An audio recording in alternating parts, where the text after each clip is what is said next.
सबको नमस्कार, सबको राम राम। प्रिय दर्शकों, आज पुनः हम जो चर्चा का विषय लेकर के आए हैं वो है जन्म कुंडली में मांगलिक कुंडली और मांगलिक कुंडली में गुरु की दृष्टि। ऐसा कहते हैं कि गुरु की दृष्टि पर गंगा जल होता है। गुरु की 3 दृष्टियां बताई गई, 5, 7 और 9। गुरु अपनी इन 3 दृष्टियों से जिस भाव को देखता है उस भाव को बहुत अच्छा करने का प्रयास करता है। यह गुरु का स्वभाव है। देवगुरु, जब तक गुरु की दृष्टि देवताओं पर रहती है, देवता न तो कोई युद्ध हारते हैं, ना कहीं किसी प्रकार की समस्या में पड़ते हैं और किसी प्रकार की उलझने उनके जीवन पर नहीं आती, और किसी कारण से आ भी जाएं तो देवगुरु बृहस्पति नारायण की कृपा से उन समस्याओं के समाधान को खोज निकालने में बड़ी सहजता उनको महसूस होती है और बड़ी आसानी से वो ये काम कर लेते हैं।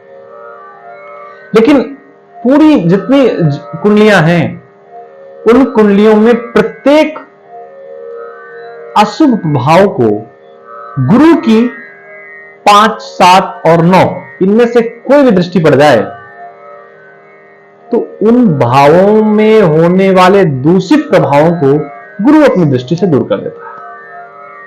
लेकिन जब आप मांगलिक कुंडली की बात करेंगे और मांगलिक कुंडली में गुरु अपनी सप्तम दृष्टि से, देखिए यहां पर हम 5वीं और 9वीं दृष्टि की बात नहीं करेंगे। हम जिस भी दृष्टि की बात करेंगे वो सप्तम दृष्टि होगी। गुरु अगर सप्तम दृष्टि से मांगलिक कुंडली के भावों को देखे जहां पर मंगल बैठा है, पूरा सेंटेंस सुनिएगा, जहां पर मंगल बैठा है उसको अगर अपनी सप्तम दृष्टि से देख रहा है तो एक बात तो निश्चित है कि वैवाहिक जीवन बहुत श्रेष्ठ नहीं होगा, या यूं कहिए कि वैवाहिक जीवन बिल्कुल अच्छा नहीं होगा। ऐसा बहुत सारी कुंडलियों पे देखा गया है और उसके बाद ही बात कही जा रही है। अब कौन कौन सी ऐसी स्थितियां हो सकती हैं कि मंगल को गुरु देखे अपनी 180 डिग्री की दृष्टि से, सप्तम दृष्टि से, तो उनका वैवाहिक जीवन अव्यवस्थित रहता है। फॉर एग्जाम्पल, अगर गुरु मंगल के साथ यहां बैठा है, गुरु यहां बैठा हुआ है, गुरु यहां बैठा हुआ है,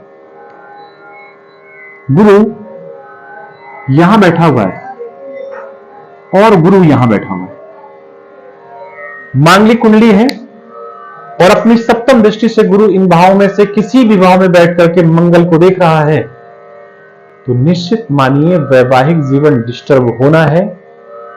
कोई ईश्वर की विशेष कृपा हो जाए तो अच्छा है, अच्छा चल सकता है, नहीं तो चीजें ठीक नहीं हो सकती। देखिए, अगर मांगलिक कुंडली पर मंगल यहां पर बैठा हुआ चतुर्थ भाव में और 10वें भाव से गुरु अगर देखेगा तो भी वैवाहिक जीवन डिस्टर्ब करेगा। मंगल लग्न में बैठा हुआ है और गुरु सप्तम में बैठ करके अपनी 7वीं दृष्टि से देखेगा, वैवाहिक जीवन डिस्टर्ब करेगा। मंगल अगर द्वादश भाव में बैठा हुआ है और गुरु षष्ठम भाव से बैठ करके मंगल को देखेगा, वैवाहिक जीवन डिस्टर्ब होगा। मंगल अगर अष्टम भाव पे बैठा हुआ है और गुरु सेकंड भाव पर बैठे हुए हैं, अपनी सप्तम दृष्टि से गुरु महाराज अगर इनमें से किसी भी भाव को देखेंगे तो वैवाहिक जीवन डिस्टर्ब होगा।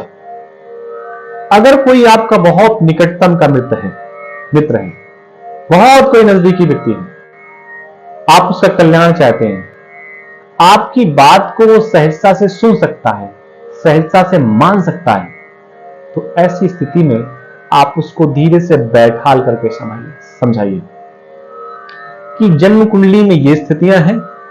अगर जन्म कुंडली का समय, टाइम और जो भी चीजें हैं सब कुछ एक्यूरेट है, सही है, तो वैवाहिक जीवन बहुत शुभ नहीं होगा। केवल इतना ही नहीं, वैवाहिक जीवन में जब आप ये पूरा अपना हाथ देखेंगे तो जो ये वाला हिस्सा होता है, इस हिस्से को देखिए, इस हिस्से पर अगर वैवाहिक रेखा आगे निकल करके वी शेप में जा रही है, कई जगह खंडित हो रही है, तो भी वैवाहिक जीवन ठीक नहीं होगा।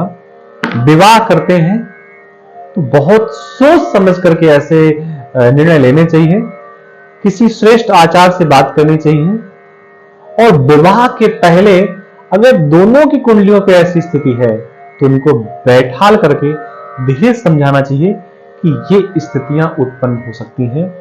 बचने का उपाय आपस की अंडरस्टैंडिंग, इसके अलावा कोई दूसरा उपाय नहीं है। तो आज के संस्करण पे इतना ही। अगर चैनल पर पहली बार आए हो तो इसको सब्सक्राइब जरूर करें, जिससे हमारा और आपका संबंध बना रहे। आप सबको राम राम, सबको नमस्कार।